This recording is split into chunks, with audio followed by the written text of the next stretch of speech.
ओम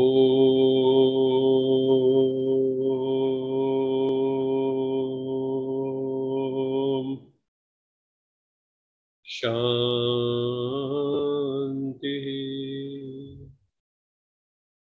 सत्यम शिवम सुंदरम सच्चित आनंद स्वरूप सत श्री अकाल मूर्त परम पिता परमात्मा की परम प्रिय संतान, मेरे प्यारे भाइयों तथा बहनों,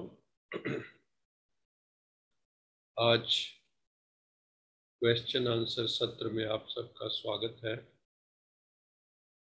हम सब बहुत ही भाग्यशाली आत्माएं हैं कि हमें भाग्य विधाता परमपिता परमात्मा की हम बातें सुनते हैं, परमपिता परमात्मा से योग लगाते हैं, अपनी हायर कॉन्शियसनेस का अनुभव करते हैं। हमारी चेतना का जो ऊंचा स्तर है, आर्टर्ड स्टेट ऑफ कॉन्शियसनेस, एक इस दुनिया की कॉन्शियसनेस है, बॉडी कॉन्शियसनेस। हम योग में अभ्यास करते हैं कि हम बॉडी से सोल की ओर जाएं, तो बॉडी कॉन्शियसनेस से हम सोल कॉन्शियसनेस में चली जाती हैं आत्माएं, उसका हम अभ्यास करती हैं। और जब कोई बहुत ऊंची स्टेज में चला जाता है, किसी ऊंचे, जैसे मान लो जहाज में जा रहा है, तो उसको नीचे जो वस्तुएं हैं वो बहुत छोटी छोटी दिखाई देने लगती हैं। इसी तरह जीवन में जो लोग महापुरुष, जिनकी चेतना का धरातल उच्च हो जाता है थ्रू मेडिटेशन, थ्रू आध्यात्मिक पुरुषार्थ, उनको जीवन की बड़ी बड़ी परिस्थितियां भी बहुत छोटी लगने लगती हैं। और जो परिस्थितियों के ही धरातल पे खड़ा है, उनके लिए परिस्थिति बहुत बड़ी है। हिमालय बहुत बड़ा है, लेकिन अगर हम जहाज से जाएं तो हिमालय नीचे देखेंगे तो बहुत छोटा सा लगता है। तो हमें अपनी चेतना की उच्च स्थिति का अनुभव करना है। परम पिता परमात्मा सर्वोच्च स्थिति पे है, वो शिखर पे है। हमें भी अपना शिखर ढूंढना है, हमारा भी टॉप पॉइंट है, जेनिथ है हमारा भी। तो हमें भी कॉन्शियसनेस के जेनिथ पे पहुंचना है। तो उसके लिए हम रोज अपनी चेतना को प्रभु उन्मुख करते हैं, आत्मा उन्मुख करते हैं, परमात्मा उन्मुख करते हैं, उधर मोड़ते हैं अपनी चेतना को। अभी हमारी चेतना जो है दुनियावी बाह्य मुखी होती है, दुनिया के पदार्थ, क्योंकि इंद्रियां बाह्य मुखी हैं। सभी इंद्रियां इस संसार की तरफ लगी हुई है, इस संसार से ही सारी इंफॉर्मेशन ग्रहण करती है, क्योंकि ये सेंस ऑर्गन्स हैं। तो हम ज्यादातर उसी में डूब जाते हैं, लेकिन अपने मालिकपन की स्थिति भूल जाते हैं कि आत्मा इन इंद्रियों की मालिक है और मुझे स्वराज्य की स्थापना करनी है, सेल्फ रूल की स्थापना करनी है। ऐसा नहीं है कि मन बुद्धि मेरा कहना ना माने, इंद्रियां मेरा कहना ना माने। भगवान आके हमें वो विधि सिखाता है, वो विधा सिखाता है, जिसको राजयोग कहते हैं, जिससे हम इंद्रियों के मालिक बन जाते हैं, मन बुद्धि के मालिक बन जाते हैं। हमारा मन बुद्धि ठहर जाता है, टिक जाता है, जैसा हम आज्ञा देते हैं वैसा चलता है। मन के अंदर व्यर्थ के थॉट्स नहीं आते, मन के अंदर नेगेटिव थॉट्स नहीं आते। अगर हम रोज इसका अभ्यास करते हैं तो हमारी नेगेटिविटी खत्म हो जाती, वेस्ट खत्म हो जाता है, और हम एक आनंद की स्थिति में चले जाते हैं। हमारी जो थॉट्स है उसकी गति कम हो जाती है, स्पीड ऑफ थॉट्स कम हो जाती है, और फिर वही थॉट्स आती हैं जो थॉट्स पावरफुल है, पॉजिटिव है, पर्पसफुल है। व्यर्थ की थॉट्स नहीं आती, ना कोई भय, ना कोई एंजाइटी। जब मेडिटेटिव होते हैं तो बस इस दुनिया से परे चले जाते हैं। तो हमें उसी मनोदशा में, उसी भाव दशा में जाना है। हम उसके लिए ही नित्य प्रयासरत हैं। तो आज भी हम उसी स्थिति का अनुभव करेंगे। हमें अपने मन को, इंद्रियों को, बुद्धि को शांत करना है। यही हमारा आत्मा का मौलिक स्वरूप है। तो अभी हम सब close, please close your eyes gently. धीरे से अपने नेत्र बंद कर लें। जो खुली रख सकते हैं खुली भी रख सकते हैं। वो अपनी भ्रिकुटी में अपनी चेतना को एकाग्र कर लें। महापुरुष कई आंखें खुली में ही योग कर लेते हैं। शिव बाबा भी कहते हैं खुली आंखों से योग करो, क्योंकि तुम कर्म योगी हो। तो अपनी भ्रिकुटी में अपनी चेतना को एकाग्र करो।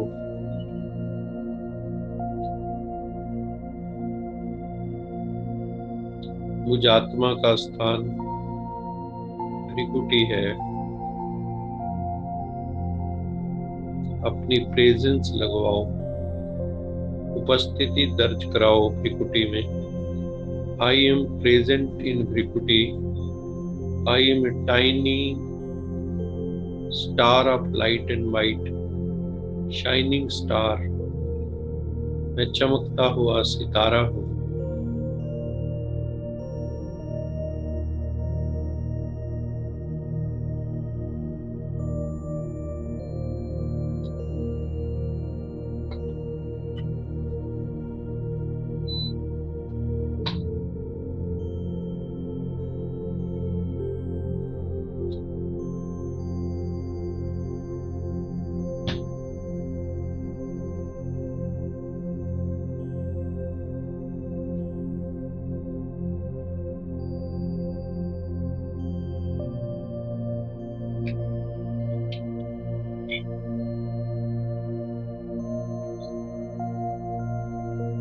मैं आत्मा हूँ। मैं शांत स्वरूप आत्मा हूँ। इस देह को भूलकर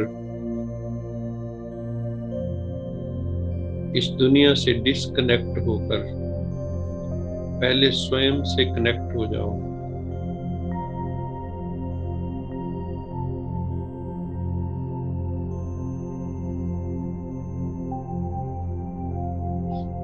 अपने से जुड़ जाओ, अपने पास आ जाओ, भ्रिकुटी में हाजिरी लगाओ। मैं एटम से भी सूक्ष्म आत्मा हूँ। मैं अति सूक्ष्म आत्मा हूँ। मैं इतना बड़ा शरीर नहीं हूँ। ये शरीर मीडियम ऑफ एक्सप्रेशन है।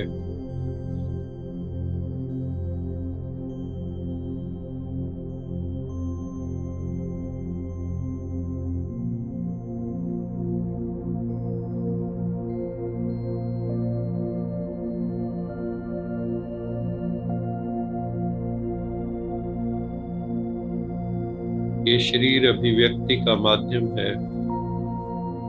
मुझ आत्मा का स्वधर्म शांति है। मुझे हर हाल में शांत रहना है।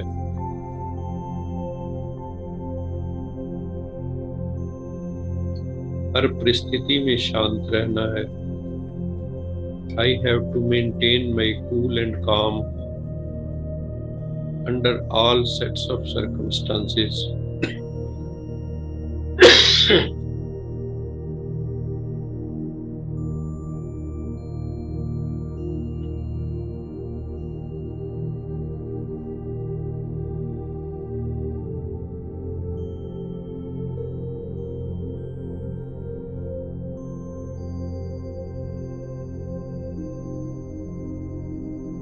मैं शांत स्वरूप आत्मा हूँ।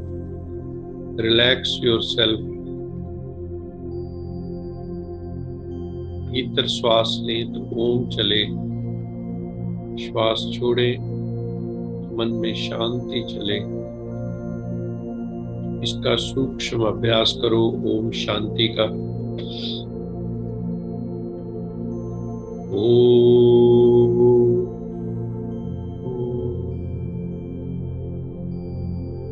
शांति।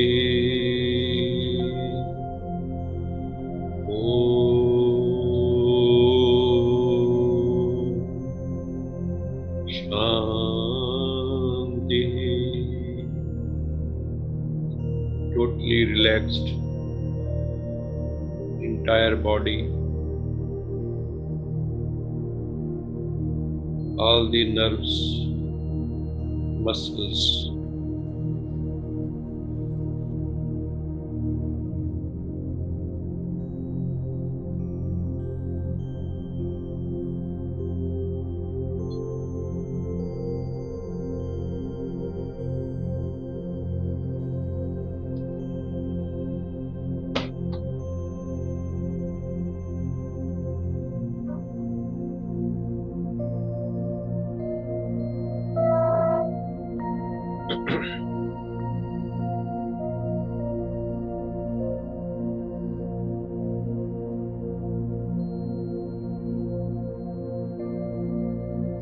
मैं शांत स्वरूप आत्मा हूँ।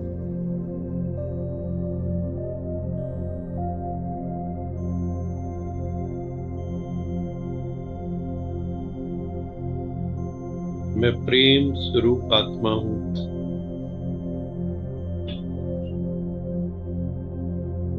मैं सच्चिदानंद परमात्मा की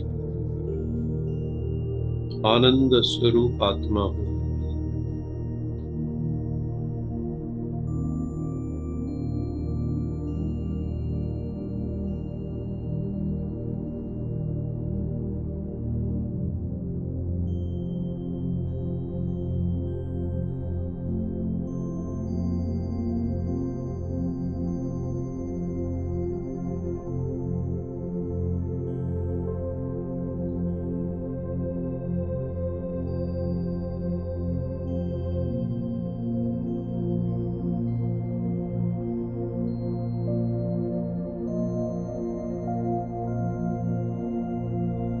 मेरे हृदय में सारी मानवता के लिए अनकंडीशनल लव,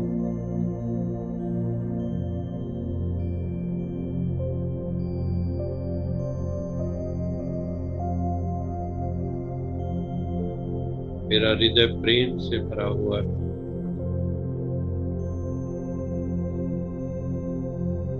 किसी से कोई ईर्ष्या द्वेष नहीं, कोई घृणा नहीं।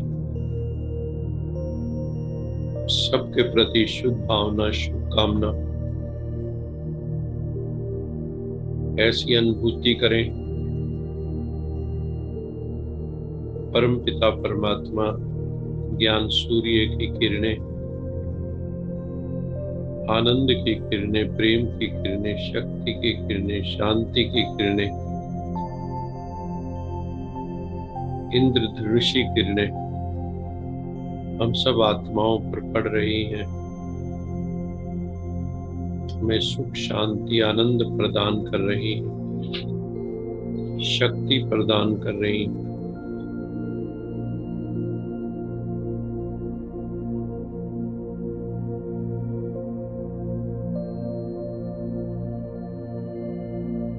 हम सब आत्माएं चारों ओर से गॉडली वेव से घिरे हुए हैं, गॉडली रेस से घिरे हुए हैं।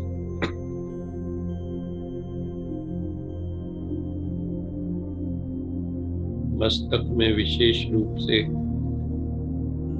भ्रिकुटी में विशेष रूप से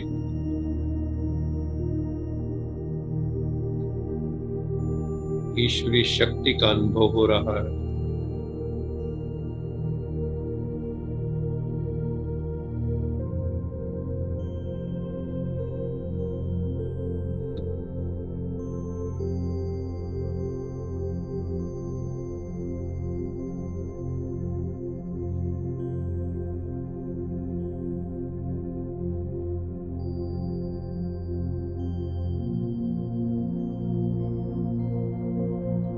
परमपिता परमात्मा की कृपा बरस रही है।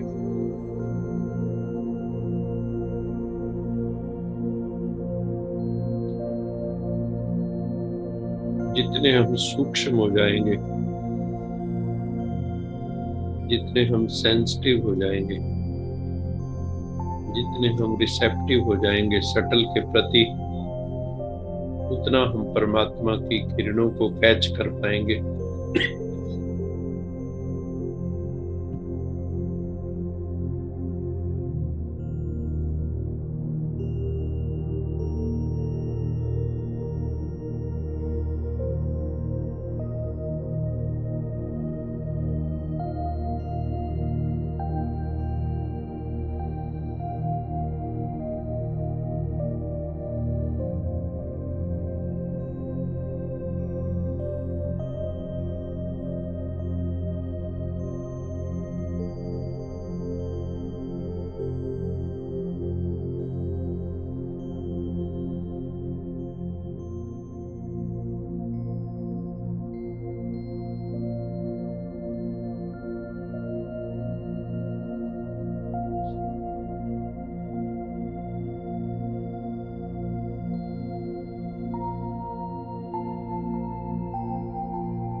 अभी मैं यश जी को निवेदन कर रहा हूं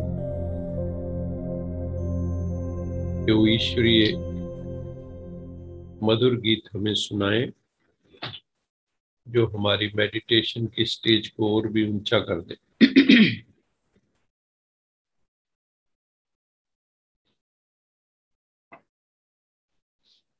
ओम शांति।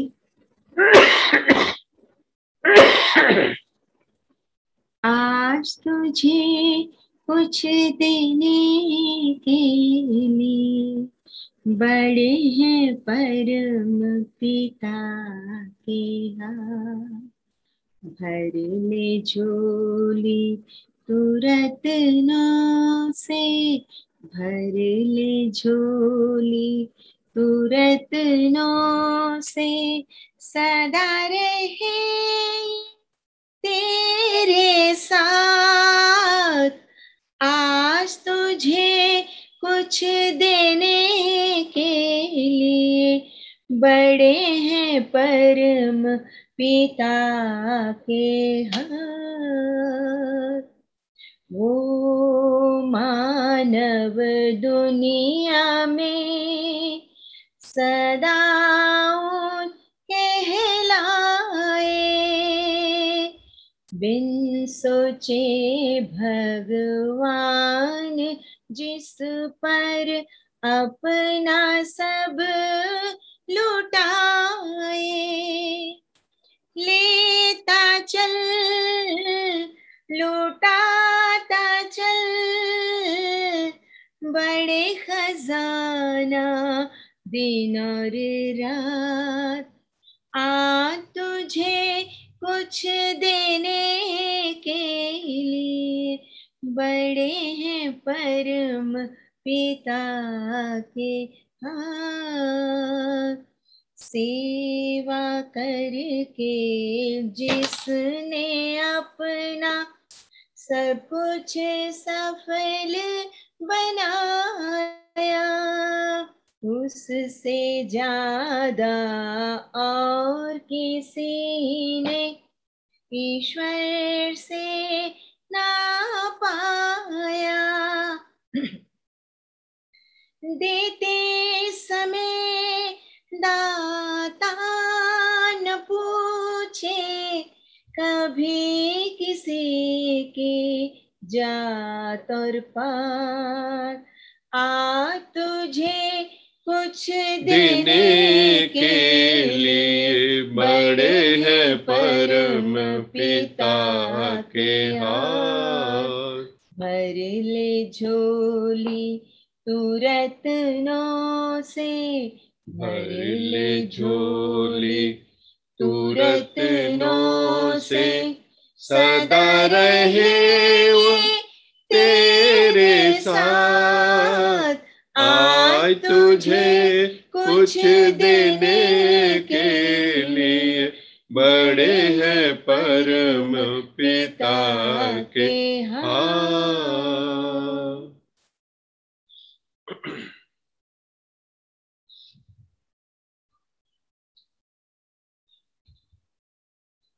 आज तुझे कुछ देने के लिए बड़े हैं परम पिता के हाथ, भर ले झोली तू रत्नों से, सदा रहे वो तेरे साथ।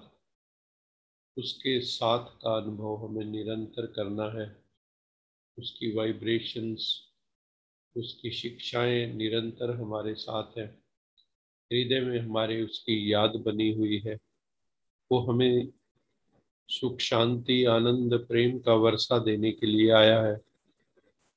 हमें हमेशा तैयार रहने चाहिए। उसके हाथ बड़े हैं हमारी तरफ। तो अपनी झोली भरने का ये समय है, सेवा करने का समय है, अपना भाग्य बनाने का समय है। जो हमने परमात्मा से प्राप्त किया वो आगे लुटाने का समय है। मस्ती में खुद भी जियो, अन्य आत्माओं को भी मस्ती में ले जाओ, क्योंकि इस दुनिया में तो दुख ही दुख है, परेशानियां ही परेशानियां। एक परेशानी खत्म होती है, दूसरी परेशानी शुरू हो जाती है। तो हमें जो है अपने आप को उच्च चेतना के धरातल पर रखना है, वहीं हमें जीना है। आज हम अभी मुरली के पॉइंट्स पहले कर लेंगे, उसके बाद फिर प्रश्न उत्तर सेशन हम 2-3 दिन से कर रहे हैं। बड़े सुंदर प्रश्न आ रहे हैं और उन प्रश्नों का निवारण हो रहा है। उन प्रश्नों में से भी कई बार और प्रश्न पैदा हो जाते हैं। तो जो भी भाई बहन जिन्होंने अटेंड नहीं किया था कल का, वो जो है आगे और क्लैरिफिकेशन जिन्होंने लेनी है वो ले सकते हैं, जिन्होंने अटेंड किया था। तो अभी हम शेयर करते हैं मुरली को।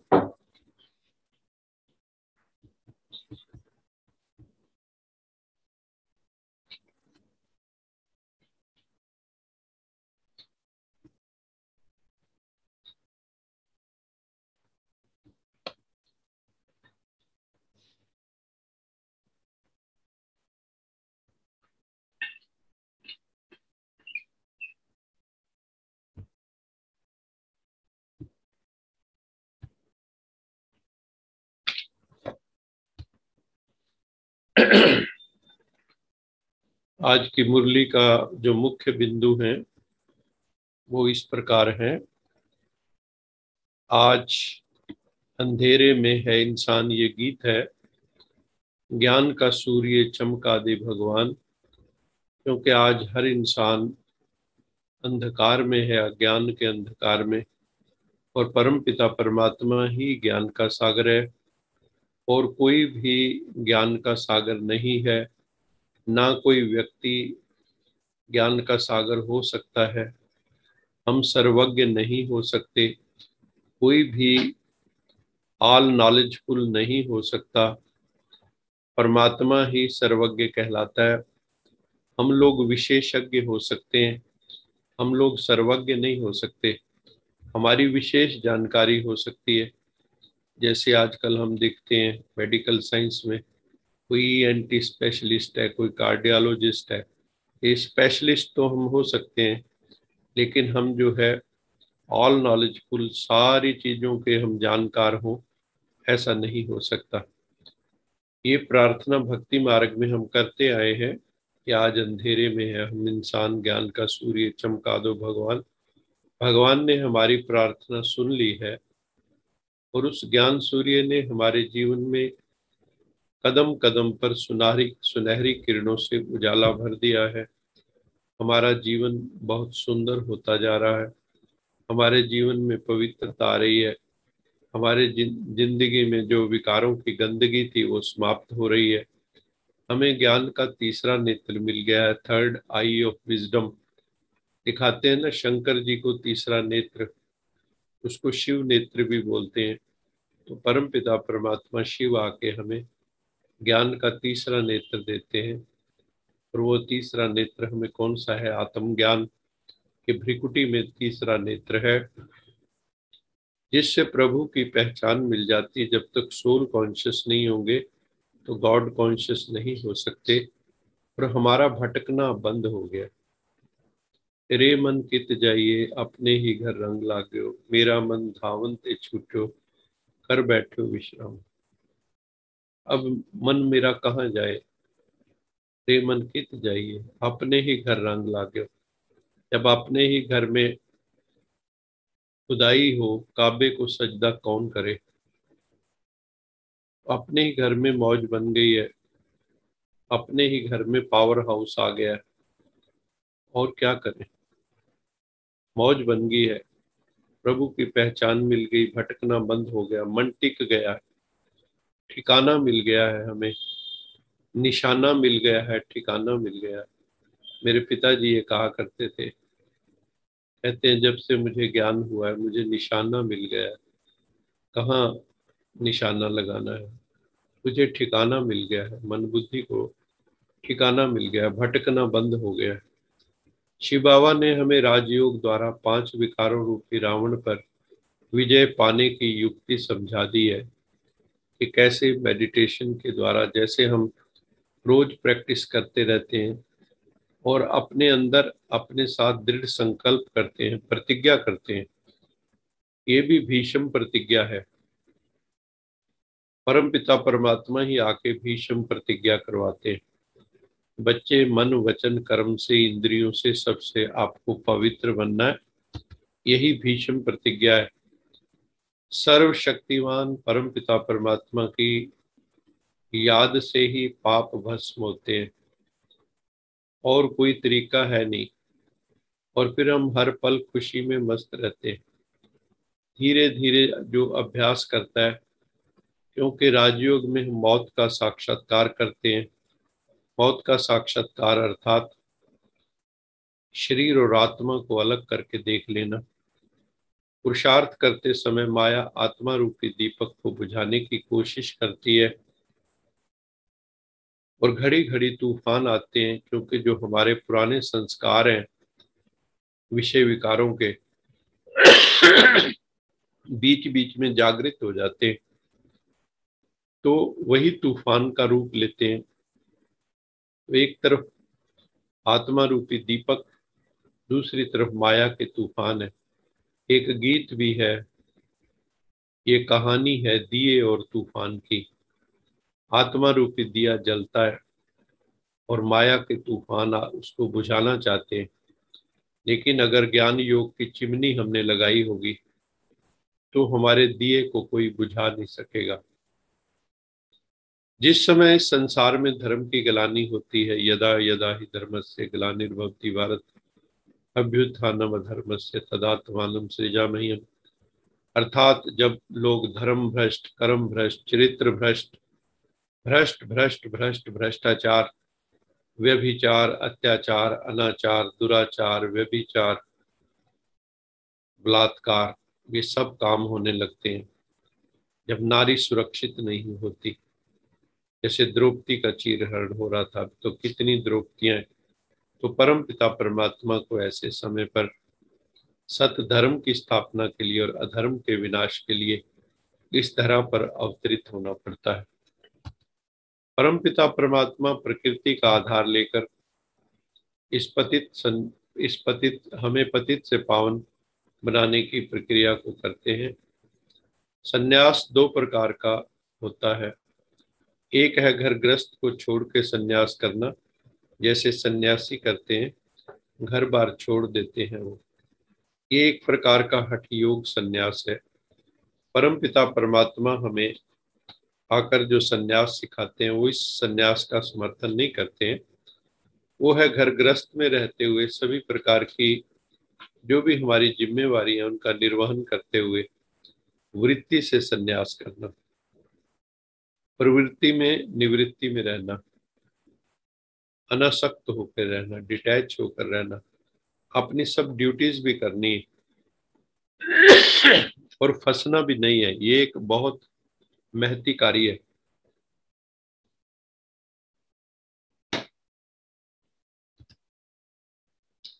ईश्वरीय ज्ञान एवं सहज राजयोग द्वारा ही ऐसे शुद्ध प्रवृत्ति मार्ग की स्थापना परमात्मा कराते हैं, जिसमें नर नारी कमल पुष्प समान निर्लेप रहते हैं। घरग्रस्त का त्याग जो करने वाले सन्यासी हैं वो तो परजीवी हैं, पैरासाइट्स हैं एक तरह से, क्योंकि जितने भी आश्रम हैं सब ग्रस्त आश्रम पर ही निर्भर करते हैं। तो ग्रस्त को ही आश्रम बनाना है। ग्रस्त और आश्रम अलग नहीं होने चाहिए। ग्रस्त में ही संपूर्ण पवित्रता हो, गृहस्थी ही पूर्ण रूपेण साइकोलॉजिकली फिजिकली सैनिटाइज्ड हो। क्योंकि गृहस्थी उनको भी भोजन खिलाते हैं जो सन्यासी हैं। पहले तो सतोगुणी थे सन्यासी, पर अब कलयुग में वो तमोगुणी बन जाते हैं। सारे ही धर्म तमोगुणी हो गए। कोई भी धर्म देख लो, कोई भी धर्म जब शुरू होता है तो सतोगुणी होता है। धीरे धीरे हर धर्म में भी विकार आ जाते हैं, बुराइयां आ जाती हैं। फिर हम केवल कहते रहते हैं मैं फलाने धर्म को मानता हूँ। धर्म को तो मानता हूँ, धर्म की नहीं मानता। मेरे जीवन में धारणा नहीं होती, आत्मा कमजोर हो जाती। ये दुनिया सुख दुख का खेल है। सतयुग त्रेता में सुख होता है, द्वापर कलयुग में बहुत दुख होता है। क्योंकि द्वापर कलयुग में विकारों का प्रवेश हो जाता है। जब कलयुग के अंत में बहुत दुख बढ़ जाता है तो परम पिता परमात्मा आकर हमें दुखों से लिबरेट करते हैं। इसलिए परमात्मा को हरि भी कहते हैं, दुख हरता सुख करता। लेकिन कई लोग परमात्मा पे भी इल्जाम लगाते हैं कि वो दुख देता है। अगर वो दुख देता होता तो दुख के समय हम उसको याद क्यों करते? दुख के समय याद करना सिद्ध करता है कि वो हमें सुख देता है। और दूसरा भी तर्क दे सकते हैं कि कोई भी माँ बाप अपनी संतान को दुख नहीं देना चाहता, तो परमात्मा हमें दुख क्यों देगा? दुख तो हमारे पाप कर्मों का फल है। आत्मा पर जो ग्रहण लगा है वो तब छूटेगा जब 5 विकारों का हम दान देंगे। ईश्वर ने जो यज्ञ रचा है, रुद्र ज्ञान यज्ञ, उसमें हमें 5 विकारों की आहुति देनी होगी। इन 5 विकारों के कारण ही आत्मा काली हो गई है। अब ज्ञान योग के अभ्यास से फिर गोरी हो जाती है, उन्हें स्वच्छ हो जाती है। जैसे कोई स्थूल चीज बनाते हैं तो उसमें सब चीजें डालते हैं। मान लो कोई सब्जी बनाई, आपने खीर बनाई, यदि मीठा या नमक कम हो तो अच्छी चीज भी खाने योग्य नहीं बनती। ऐसे ही विश्व परिवर्तन के श्रेष्ठ कार्य के लिए हर एक प्रकार की आत्मा की आवश्यकता है। हर प्रकार की सोल चाहिए, सबकी अंगुली चाहिए, मैंने सबका सहयोग चाहिए। सबके सहयोग से ही सुख में संसार बनेगा, और कोई तरीका नहीं है। तो सबके सहयोग से सुख में संसार ये बनेगा। आज का स्लोगन है, अपनी नेचर को इजी बनाओ तो सब कार्य इजी हो जाएंगे। बहुत सूक्ष्म स्लोगन है ये। तो हमारी नेचर होती है ना, कई बार हम बड़े टेढ़े होते हैं, इजी नहीं होते। हर वक्त अड़े अड़े से रिजिड स्वभाव के होते हैं, कहीं भी अड़ जाते हैं, लड़ लेते हैं। जो सरल चित्त होते हैं, जो इजी स्वभाव के होते हैं, जो नम्र स्वभाव के होते हैं, उनके काम भी फिर इजी हो जाते हैं। तो बाबा कहता है अपने स्वभाव को सिंपल बनाओ, कॉम्प्लेक्स ना बनाओ, रिजिड ना बनाओ, फ्लेक्सिबल हो आपका स्वभाव, अकोमोडेटिव हो आप सबके साथ। तो आप जो है आनंद में रहेंगे। लेकिन अगर हम अपनी ही धारणाओं में रहेंगे, अपने को ही करेक्ट समझेंगे हर वक्त, तो कई बार हम फिर दुख पाएंगे। ये एक शुभ विचार है। मिलता तो बहुत कुछ है इस दुनिया में, मिलता तो बहुत कुछ है इस दुनिया में, बस हम गिनती उसी की करते हैं जो हासिल ना हो सका। जो मिल चुका है उसके लिए थैंक्स भी नहीं निकलता, जैसे कि वो तो टेकन फॉर ग्रांटेड है। कईयों के पास वो भी नहीं है। आपसे पता नहीं कितने करोड़ों अरबों लोग नीचे हैं, लेकिन फिर भी हमारे भीतर से वो धन्यवाद अहोभाव पैदा नहीं होता। उस अब अहोभाव को हमारे भीतर आना चाहिए, तभी हमारी जिंदगी बहुत खूबसूरत हो जाएगी। तो अभी हम क्वेश्चन आंसर सेशन शुरू करते हैं। किसी भी भाई बहन का कोई भी प्रश्न हो वो कर सकते हैं साधनात्मक। ओम शांति सर। ओम शांति। सर 3 क्वेश्चंस आए हैं आज, जिसमें से पहला क्वेश्चन है कि कई बार फैमिली मेंबर्स या बाकी लोग हमसे मोहवश कुछ एक्सपेक्ट करते हैं एंड हमें भी लगता है कि वो अपनी जगह ठीक है, बट जो वो चाहते हैं हम वो कर नहीं सकते या करना नहीं चाहते। उन्हें कन्विंस करना बहुत मुश्किल हो जाता है, तो ऐसे में क्या करें कि रिलेशनशिप भी अच्छा बना रहे एंड अपनी बात भी समझा दें। देखो, ये जो क्वेश्चन है, यहाँ पे मान लो 2 तरह के पर्सनैलिटीज हैं। एक है जिन्होंने ज्ञान लिया है, एक है जिन्होंने ज्ञान नहीं लिया। क्लैश तभी होता है। बाबा कहते हैं ना कि कई हंस और बगुले इकट्ठे हों तो कई बार तो भी दिक्कत हो जाती है।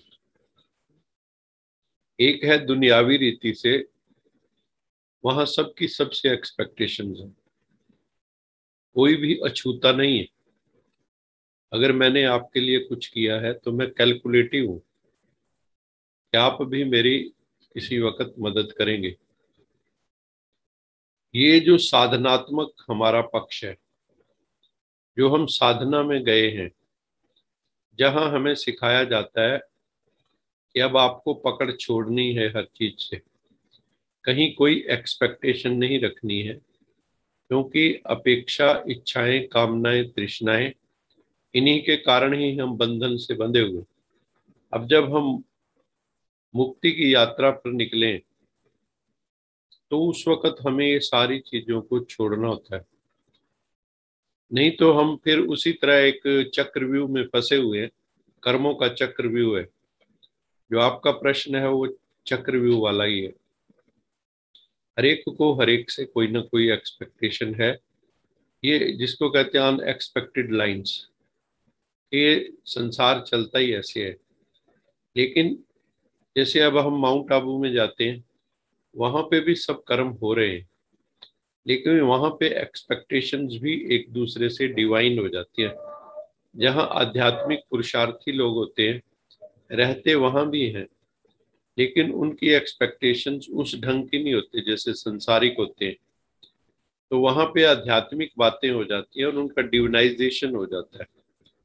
तो हमें, जो हम कहते हैं कि घर वाले हमसे संतुष्ट नहीं होंगे, उनको अपेक्षा है, हमने उनकी अपेक्षा। देखो, इसमें यही हो सकता है, जब भी कभी कहीं क्लैश हो तो उसका एक ही तरीका होता है कि आप बैठ के उस चीज के बारे में बात करें। बात करें, अंडरस्टैंडिंग डेवलप करें, अथवा ज्ञान दें। दूसरे शब्दों में ज्ञान को इस ढंग से कहें कि दूसरों को कन्विंसिंग हो जाए, और वो भी थोड़ा सा हायर लेवल ऑफ कॉन्शियसनेस पे चले जाए। देखो, हम सब लोग भी जो साधना में लगे हुए, हमें सालों साल हो गए, सालों साल हो गए, अभी भी हमारी वो अवस्था जो भगवान हमसे चाहता है वो आज तक नहीं हो रही है। तो ये तो हम मान के चलो, बाबा कहता है बड़े बड़े महारथी भी इसमें फेल हो जाते हैं परिस्थिति आने पे, वो तो रहेगा ही। लेकिन एक होता है कि हम ज्ञान के अनुसार श्रीमत पर व्यवहार करें। भगवान ने हर कर्म के लिए हमें श्रीमत दी है, और हम जो ज्ञान युक्त आत्माएं हैं, योग युक्त आत्माएं हैं, वो निर्णय जो लेंगी योग की स्थिति में, हम ये भी सोच सकते हैं कि अगर हमारी जगह यहाँ ब्रह्मा बाबा होते तो वो क्या निर्णय लेते। इस तरह से अगर हम सोचना शुरू करेंगे तो हम at a higher level of consciousness में स्वतः ही पहुंच जाएंगे। और वहां पे जब हम पहुंच जाएंगे तो हमारा निर्णय यथार्थ होगा।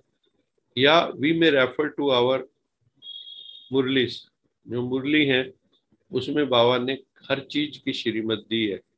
Majority cases. मान लो वहां नहीं भी मिलती, तो जो हमारे बड़े हैं, एनलाइटेंड है, जो सीनियर भाई बहन है, उनसे हम डिस्कस कर सकते हैं कि under this condition what should I do.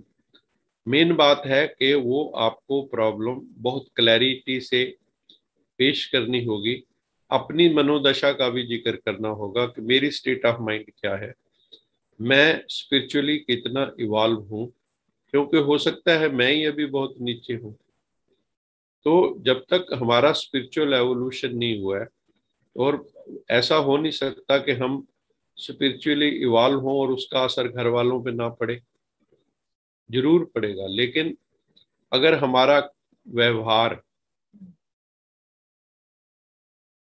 किसी को, कोई कहे मैं ज्ञान में चलता हूँ, एक ज्ञान में नहीं चलता है, उन दोनों की एक्टिविटीज को नोट किया जाए, उन दोनों की एक्टिविटीज एक जैसी ही हो, परिस्थितियां आने पे दोनों एक जैसा ही व्यवहार करें, तो कैसे मान लेंगे कि ये ज्ञान में चलते हैं। तो हायर लेवल ऑफ कॉन्शियसनेस पे पहले खुद जाना होगा। हमारा व्यवहार कैसा है वो बहुत कुछ निर्धारित करता है। और हम किसी को मान लो कोई फाइनेंशियल हेल्प कर रहे हैं या कुछ कर दे रहे हैं, किस भाव से दे रहे हैं, वो सारी चीजें काउंट करती हैं। क्रिया इंपॉर्टेंट नहीं है, ये हमेशा याद रखो। क्रिया के पीछे इंटेंशन, हम मोह से दे रहे हैं, प्रेम से दे रहे हैं, कर्तव्यवश दे रहे हैं, कौन किस चीज से दे रहे हैं, क्या वाकई रिक्वायरमेंट है। तो ये हर इंसान अपना खुद ही जज है। यू आर द बेस्ट जज ऑफ योर सर्कमस्टांसेस। लेकिन अगर वहां पे हमें एनलाइटनमेंट नहीं है, क्लैरिटी नहीं है, तो we may seek the help of others. लेकिन वो क्वेश्चन की जो कहते हैं ना स्टेटमेंट ऑफ द प्रॉब्लम, वो बहुत क्लियर होनी चाहिए। तो कुछ समाधान तो हम खुद ही निकाल सकते हैं, कुछ समाधान हम दूसरों की मदद से निकाल सकते हैं। मेन बात होती है कि जब हम एनलाइटन होने लगते हैं तो हमारी पकड़ छूटने लगती है। जब तक पकड़ हमारी नहीं छूटती है, जैसे कहते हैं लगाओ, बाबा कहते हैं जहां लगाव होगा वहां झुकाव होगा। अगर हम खुद ही फंसे हुए हैं लगाव झुकाव में, मोह के धागों में, जैसे हमने बात की थी, तो फिर हमारी क्रियाएं विकारों के अधीन ही है, तो उसकी कोई ना कोई फिर फल तो पैसा मिलेगा ही। और अगर हम उससे ऊपर उठ के वो क्रिया कर रहे हैं, शुभ भाव, शुभ भावना, शुभ कामना से कर रहे हैं, तो फिर कोई प्रॉब्लम नहीं आएगी, ऐसा मैं समझता हूँ। Thank you sir. सर जैसा आपने कहा कि जैसे जैसे हम एलिवेटेड होते जाएंगे तो पकड़ छूटती जाएगी, तो इससे जैसे सेकंड क्वेश्चन है कि हम ज्ञान में शुरू में चलते हैं तो हमें गैप दिखाई देता है बाकी फैमिली मेंबर्स के साथ, तो ये गैप भी ठीक हो जाता है धीरे धीरे जैसे ही हम एलिवेटेड होते जाते हैं? देखो ऐसा है, अगर हम सबको साथ लेके चलते हैं, कारवां बना के चलते हैं, तुम भी आगे बढ़ो मैं भी आगे बढ़ो। बाबा कहते हैं ना कि मान लो कोई नहीं भी सुनता तो भी ज्ञान की भूं भूं करते रहो, उनके कानों में ज्ञान की कोई ना कोई जो है बात सुनाते रहो। कभी ना कभी किसी न किसी को कोई ना कोई तीर लग जाता है। कई बार कोई लंग दे टपते भी कहते हैं ना, भी कोई बात सुनी सत्संग की और उसी से कल्याण हो गया। तो इसी तरह से कई बार हम क्या होते हैं, हम अपना पार्ट ठीक से नहीं बजा रहे होते। बाबा कहते हैं चैरिटी बिगिंस एट होम, लेकिन हम ही सालों साल उनको कोई बात ही नहीं बताते ज्ञान की। उनकी अपेक्षाएं फिर हम लोगों से उस ढंग से बनती नहीं, उनको पता ही नहीं जब ज्ञान का। तो हम जब धीरे धीरे कहते हैं ना इन रोड्स बनाते हैं, वो ज्ञान उनके अंदर भी सीप इन करते हैं, तब वो आपकी मदद पे आके खड़े होंगे। नहीं तो एक का थिंकिंग पैटर्न बिल्कुल डिफरेंट है, दूसरे का थिंकिंग पैटर्न बिल्कुल डिफरेंट है। फिर क्या होता है कि बाबा ने वहां कहा कि फिर अल्टीमेटली आपको साक्षी होना होगा, वहां दृष्टा होना होगा और अपने को डिटैच कर लेना होगा। जो भी क्रियाएं करें, एक कर्म होता है फंस के करना, एक कर्म होता है डिटैच होके करना, एनलाइटेंड स्टेट में करना। दोनों कर्मों में बड़ा अंतर होता है। तो फिर भी अगर हम हायर स्टेट ऑफ कॉन्शियसनेस पे कोई कर्म करते हैं तो उसका उतना दोष नहीं होता है जितना दोष होता है हम विकारों के अधीन जब कर्म करते हैं, मोह के अधीन कर्म करते हैं। तो अल्टीमेट साधना तो यही है कि आपको मुक्त होना है। मुक्त का मतलब है इंडिपेंडेंट। Dependence should minimise. हमारी हम आत्म पर्याप्त की तरफ जा रहे हैं, सेल्फ सफिशिएंसी, आत्म पर्याप्त। जितना आप परमपिता परमात्मा से जुड़ते हैं तो आप सेल्फ सफिशिएंट होते जाते हैं। आपको आपकी जो डिपेंडेंस है वो मिनिमाइज होती जाती है। उसी को कहते हैं निर्बंध अवस्था। आप सबके बीच में हैं लेकिन बंधे हुए कहीं नहीं। अगर अभी आपको बुलावा आए तो एक सेकंड में चल पड़ेंगे। एक हैं जो बिल्कुल फंसे पड़े हैं, धंसे पड़े हैं, उनकी चेतना फंसी हुई है। तो हमें कमल के फूल का उदाहरण बाबा देते हैं कि वो भी सबके बीच रहता है लेकिन फिर भी न्यारा है। तो हमें अपनी वो अवस्था न्यारा प्यारा वाली लानी होगी कि इस दुनिया से न्यारे, प्रभु के प्यारे। अगर ये अवस्था हमारी बन जाए, भगवान के साथी, दुनिया के साक्षी, ये इन दो चीजों पे हम काम करना शुरू करें, प्रभु के साथी रहें जब भी कुछ कर रहे हैं, तो दुनिया के साक्षी रहें। अपना कर्तव्य करते हुए एक देखना होता है ना, एक मैं फंस के कर रहा हूँ, एक मैं डिटैच होके कर रहा हूँ। उन दोनों कर्मों का अलग अलग फल मिलेगा। कहते हैं ना, जैसे 3 वर्कर्स काम कर रहे थे, पहले से पूछा, सड़क के ऊपर पत्थर तोड़ रहे थे, पहले से पूछा क्या कर रहे हो, कहते अंधा अंधा दिखाई नहीं देता, पत्थर तोड़ रहा हूँ। दूसरे से पूछा क्या कर रहे हो, वो कहते रोजी रोटी कमा रहा हूँ। तीसरे से पूछा क्या कर रहे हो, तो उसने कहा भगवान का मंदिर बन रहा है। मेरा सौभाग्य देखो कितना है कि जो शाम को मजदूरी तो मिल ही जाएगी लेकिन साथ में जो है पुण्य कर्म ऑटोमेटिकली हो रहा है कि भगवान के मंदिर में मेरा योगदान हो रहा है। अब ये तीनों क्रिया एक ही कर रहे हैं लेकिन भाव दशा इनकी अलग अलग है।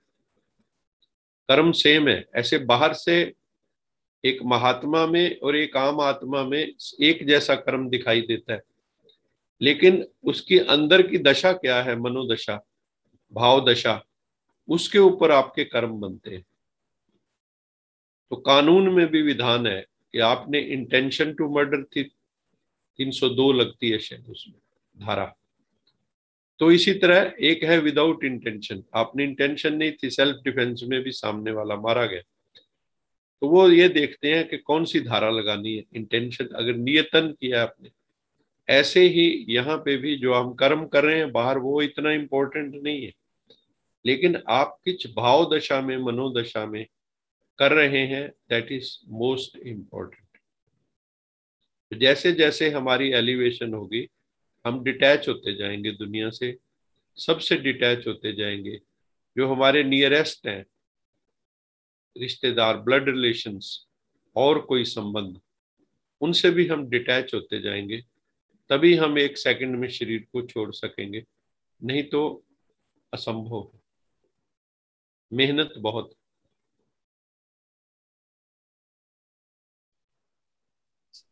ओम शांति। Thank you so much sir, बहुत बहुत अच्छे से आपने एक्सप्लेन किया। अभी कपिल मखीजा जी का एक क्वेश्चन आया हुआ है, मैं उनको अनम्यूट कर देता हूँ। ओम शांति अंकल जी। ओम शांति कपिल जी। अंकल जी, जैसे मुरली में ना आजकल काफी टाइम रिपीट होता है कि हमारे थॉट्स, वर्ड्स और एक्शन तीनों में हार्मनी होनी चाहिए।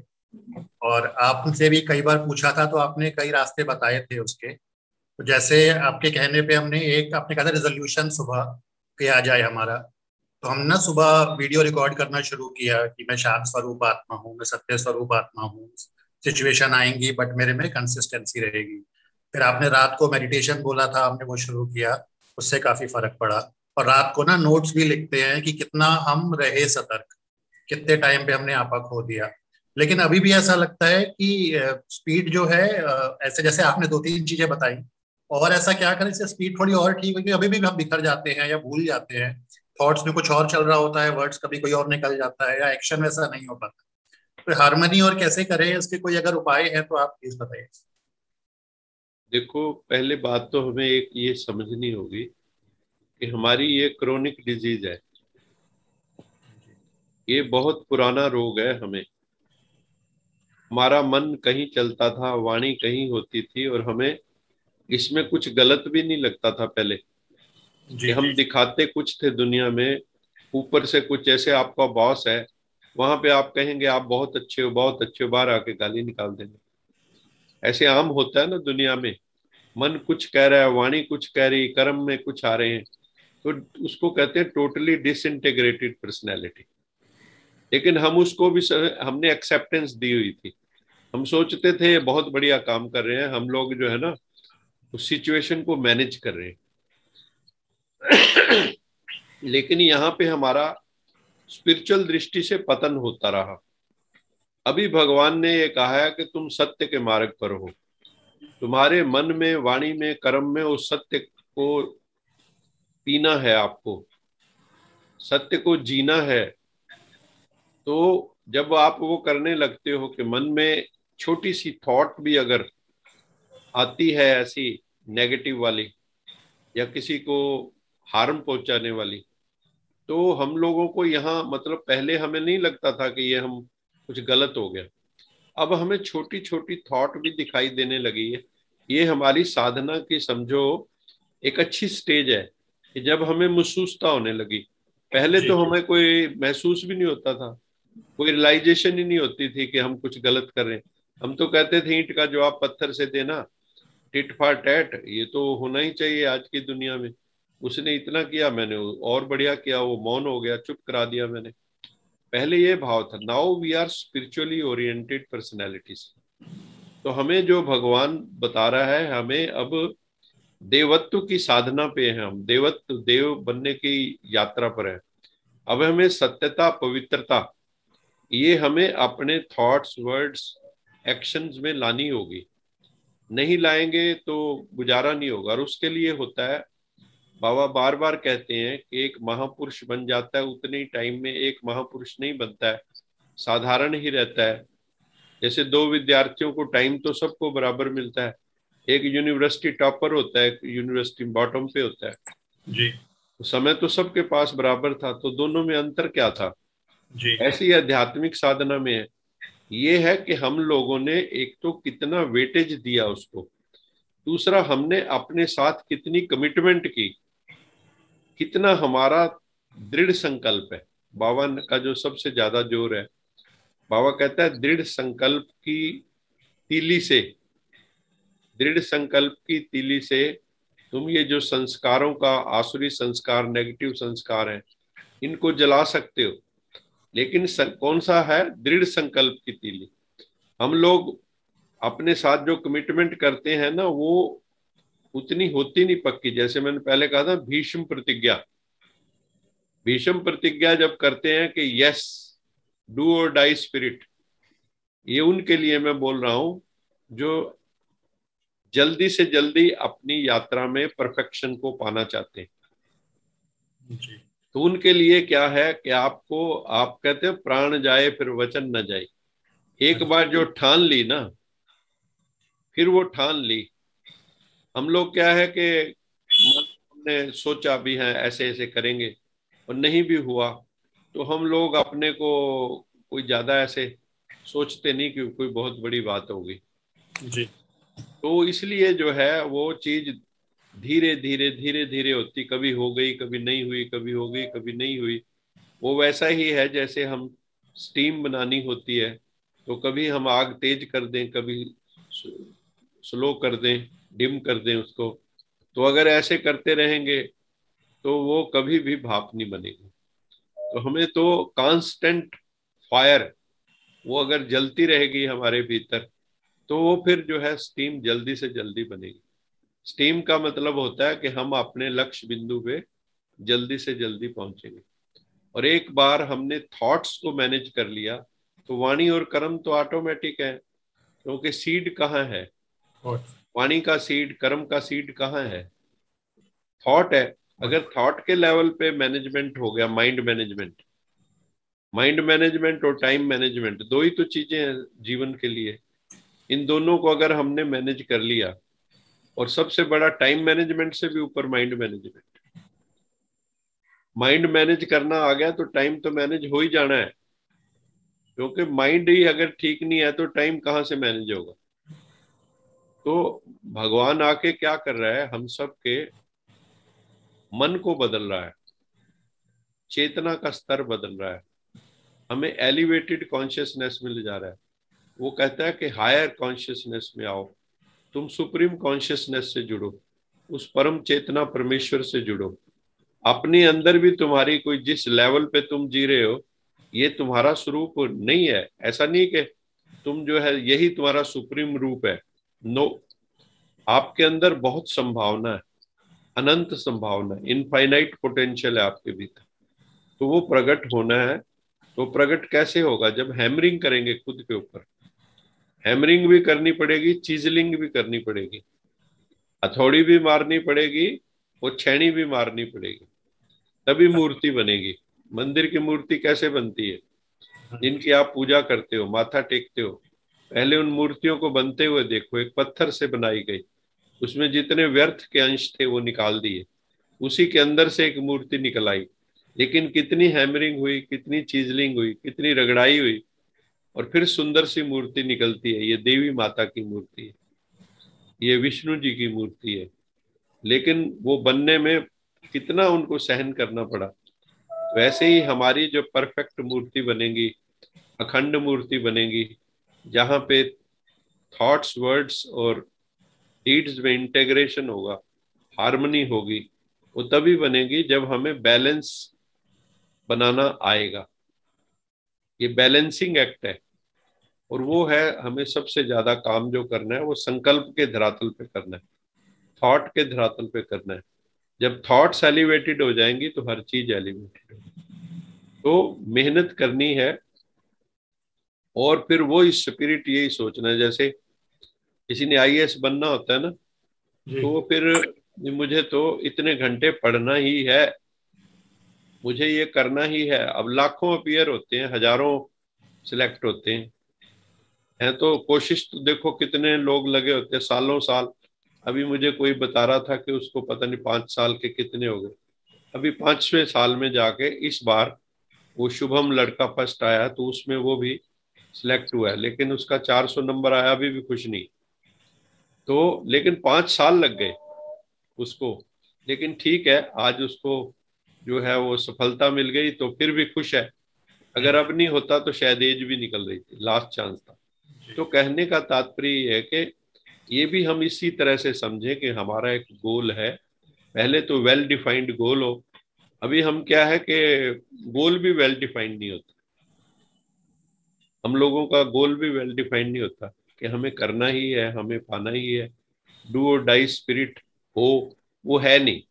वो सोच ठीक है यार, हो जाएगा, चल जाए, मतलब चलता है, चलता है। एटीट्यूड जो है ना, वो कहीं ना कहीं रहता है।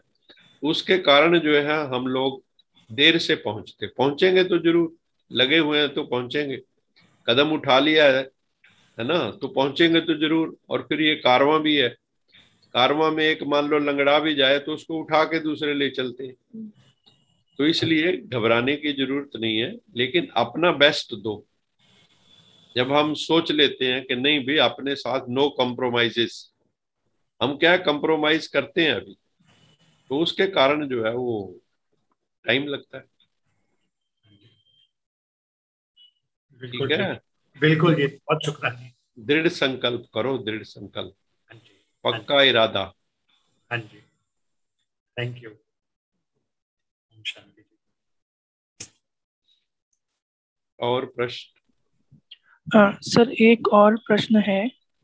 अ, आज की दुनिया में साफ दिखाई देता है कि नेगेटिविटी बहुत बढ़ गई है एंड आगे चल के और भी ज्यादा बढ़ जाएगी, जैसे ट्रेंड दिखाई दे रहा है। तो आपने क्लासेस में भी बताया है कि आगे चलकर बहुत नेचुरल कैलेमिटीज वगैरह भी बढ़ जाएंगी।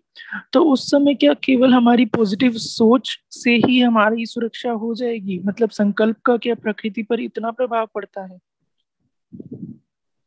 जो पॉजिटिव सोच है वो कन्विक्शन में बदलेगी। जब अभी पॉजिटिव सोच एक पुरुषार्थ के रूप में हम ले रहे हैं, लेकिन फाइनली वो एक कन्विक्शन के रूप में चली जाएगी, जहां पे हमारा वो स्वरूप हो जाएगा। जैसे आज हमने संसार को नेगेटिव किससे बनाया? अपनी नेगेटिव थॉट से, और उसमें भी योगदान सबका है, क्यूमुलेटिव है, कलेक्टिव है। अभी हम क्या कर रहे हैं कि हम एक पॉजिटिव चेतना को भी कलेक्टिवली कोशिश कर रहे हैं इकट्ठा करने की। तो जब अनेकानेक आत्माएं, जिनमें हर प्रकार की आत्माएं हैं, उनमें टॉप सोल्स भी हैं जिनका जो है पोटेंशियल बहुत हाई है, जो अभी भी हाई फ्रीक्वेंसी पे वाइब्रेट कर रही हैं, वो एक एक आत्मा कितनों की ही जिंदगी बदल सकती है। तो जो टॉप सोल्स हैं वो भी काम कर रही हैं, और जो मीडियोकर्स हैं वो भी काम कर रहे हैं, जो अभी लोअर लेवल पे हैं वो भी काम कर रहे हैं। जो भी साधनात्मक पक्ष में आ गया, जिसको ज्ञान, योग, धारणा, सेवा, केवल ये जो है सिर्फ पॉजिटिव थिंकिंग से नहीं, पॉजिटिव एक्शन से भी, पॉजिटिव वर्ड से भी, आपके शब्द भी तो वरदान बनते हैं। तो आपका सारा अस्तित्व पॉजिटिव होना चाहिए, पूरी एनर्जी पॉजिटिव होनी चाहिए। केवल थिंकिंग थिंकिंग नहीं होगी, और थिंकिंग अकेले रह भी नहीं सकती। फिर क्या होगा जब पूरी थिंकिंग, जब अभी भी हम कह रहे थे ना कि integration of thoughts, words and deeds, आपका पूरा व्यक्तित्व, आपका पूरा बिहेवियर, आपके पूरे एक्शंस, आपका टोटल पर्सनैलिटी, आपकी सिर्फ उपस्थिति, थिंकिंग की तो बात ही छोड़ो, आप अगर कहीं उपस्थित हो जाएंगे, जैसे भारत में ऋषि मुनि दिखाते हैं ना कि उनके आश्रम के कई किलोमीटर दूर तक शेर अगर वहां घुसता था तो हिंसा छोड़ देता था। ये एग्जाम्पल्स हैं। और उनके पास शेर ऐसे बैठे रहते थे, कुत्ते बैठे हो। किस चीज का इन्फ्लुएंस था? उनकी साधना का, तपस्या का, पॉजिटिविटी का, सतोगुण का। उस सतोगुण में शेर भी अपनी हिंसक वृत्ति को भूल रहा है। तो यहाँ पे भी सोचो, यहाँ पे भी कोई साधारण आत्माएं नहीं है। यहाँ पे भी अब ज्योत जलाए बैठी हैं बहुत आत्माएं, ज्वाला रूप बने हुई है और बन रही हैं। उनकी जो केवल ये नहीं कि एक व्यक्ति की चेतना काम कर रही है, व्यष्टि नहीं, समष्टि, पूरा कलेक्टिवली। जब हम उस स्थिति में कलेक्टिवली जाएंगे तो आमूल चूल परिवर्तन होना शुरू होगा। एक पर्टिकुलर, कहते हैं ना, एक नंबर जब आ जाता है, वो बंदरों की थ्योरी थी ना कि एक टापू के ऊपर कुछ बंदरों ने गाजर थी या जो भी थी उसको साफ करके समुद्र में खाना शुरू किया। पहले रेत में पड़ी होती थी तो रेत वाली खा लेते, फिर एक दो ने जो है उसमें जो है करना शुरू किया, उसको देखा देखी दूसरों ने किया। और एक दिन उन्होंने देखा कि जो टापू आइसोलेटेड थे, दूर थे, जहां पे कोई बंदरों के बीच में कम्युनिकेशन नहीं था, लेकिन उन बंदरों ने भी जो है वो गाजर को धो के खाना शुरू कर दिया। Although they were not connected, कोई मैसेज देने वाला भी नहीं था भी तुम ऐसा किया करो। तो जब ये कलेक्टिव एनर्जी इकट्ठी होगी और एक लेवल पे पहुंचेगी, पीक पे, तो अपने आप ही प्रकृति के अंदर सोल्स के भीतर परिवर्तन आना शुरू हो जाएगा। ज्यादातर उन सोल्स में जो इनकी सेंसिटिविटी और रिसेप्टिविटी बरकरार है, भले अभी लोअर लेवल पे है, लेकिन जब परिस्थितियां आएंगी तो कहते हैं ना, परिस्थितियों में आपका कॉन्शियसनेस पीक पे आना शुरू हो जाता है। दुख में आपका कॉन्शियसनेस पीक पे आने लगता है। कई लोग कहते हैं ना, जब मैं बहुत पीड़ा में होता हूँ तो मेरे अंदर से कविता निकल आती। आपके पीछे कुत्ता लग जाए तो आपकी जो है ना, आप ओलंपिक चैंपियन बन जाते। और वैसे कहो दौड़ो तो नहीं दौड़ोगे, लेकिन अगर मौत का आपको भय हो जाए कि शेर पीछे लग गया, तो आप अपना पीक पे दौड़ते हो। इसी तरह से आगे चल के आपकी, क्योंकि परिस्थितियां भी ऐसी होंगी, तो और फिर अभ्यास अभी से चाहिए, दीर्घ काल का लंबा अभ्यास बाबा कहते हैं, क्योंकि दीर्घ काल के संस्कार हैं, दीर्घ काल का अभ्यास चाहिए।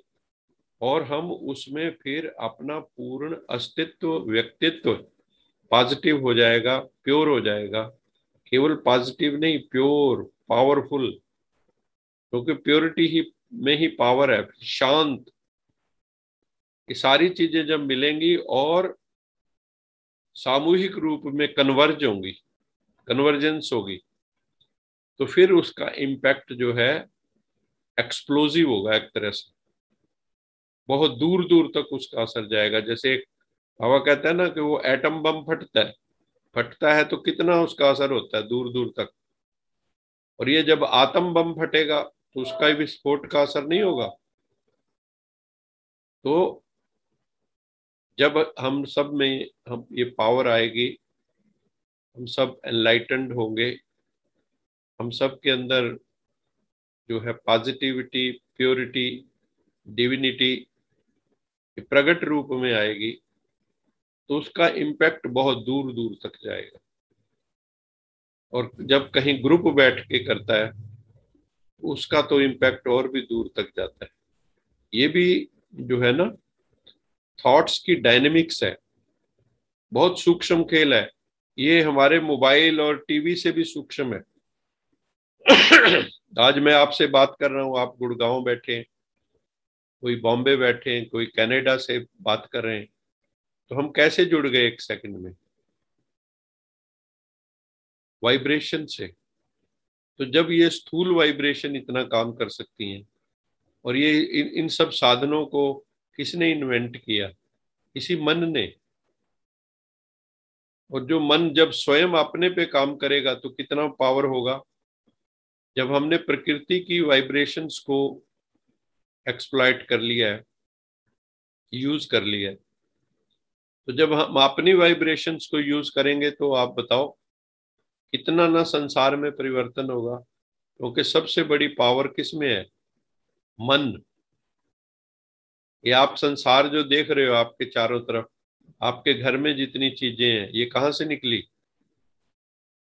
This world is an extension of your mind.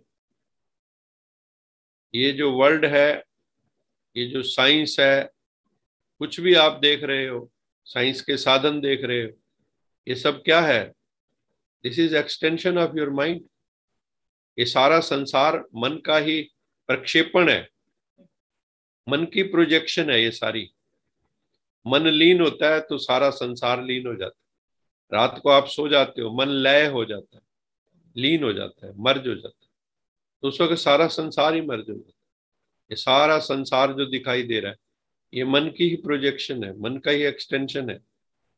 तो मन के अंदर असीम शक्ति है। तो जब उस मन को हम सुप्रीम मन से जोड़ देते हैं, परमात्मा के मन से जोड़ देते हैं, इसीलिए गीता में कहा मन मना भाव, तो फिर हमारे अंदर इतनी ऊर्जा आ जाती है। अभी क्या है कि हमने प्रयोग किए नहीं है, एक्सपेरिमेंट नहीं किया। हम सोचते हैं आधा घंटा बैठ के सोए सोए, और फिर जो है कुछ हो नहीं रहा है। हमने प्रयोग किए कहाँ? अंडरग्राउंड हुए कहाँ? आप वैज्ञानिकों को जाके देखो, पूरी पूरी रात बैठे हैं लैब में, कोरोना वैक्सीन निकालनी है, कितने देशों में कंपटीशन चल रहा था। वो कमिटमेंट है। जब वो कमिटमेंट आएगी कि yes I have to experience the supreme, और उससे कनेक्ट हो जाना सुप्रीम माइंड से, तो आपके अंदर भी फिर उतरेगा, मौज बन जाएगी। फिर आगे की दिखाई देने लगेंगी सारी चीजें, घटनाक्रम दिखने लगेगा, फ्लैशेस आनी शुरू हो जाएंगी, तो दुनिया में परिवर्तन होना शुरू हो जाएगा। तो मन की असीम शक्ति है। ठीक है, thank you so much sir. ओम शांति। अभी हम टाइम हो रहा है क्योंकि फिर 7 बजे मेडिटेशन है, तो अभी हम सब मिलकर, आप सबका बहुत बहुत धन्यवाद जिन्होंने भी प्रश्न पूछे हैं, कपिल जी का भी विशेष रूप से, और भी जिन आत्माओं ने, प्रतीक, और जिन आत्माओं ने भी प्रश्न भेजे, आप सबका बहुत बहुत साधुवाद, धन्यवाद। बड़ा अच्छा लग रहा है।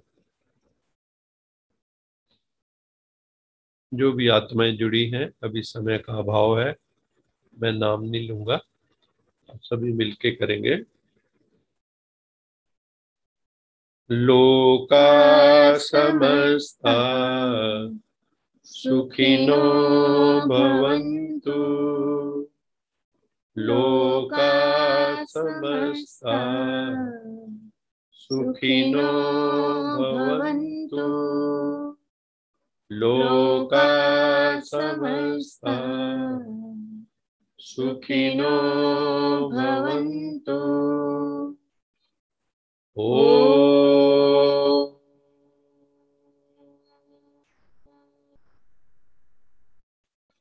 शांति शांति शांति। आप सबका बहुत बहुत धन्यवाद। सदा आप सब खुश रहें, मौज में रहें। परमपिता परमात्मा की कृपा आप सब पर बनी रहे। सब खुशियां बांटो, सबको खुशखबरियां सुनाओ, और परमपिता परमात्मा से सबका कनेक्शन जोड़ो। ये आप सबकी मोरल ड्यूटी है। ओम शांति।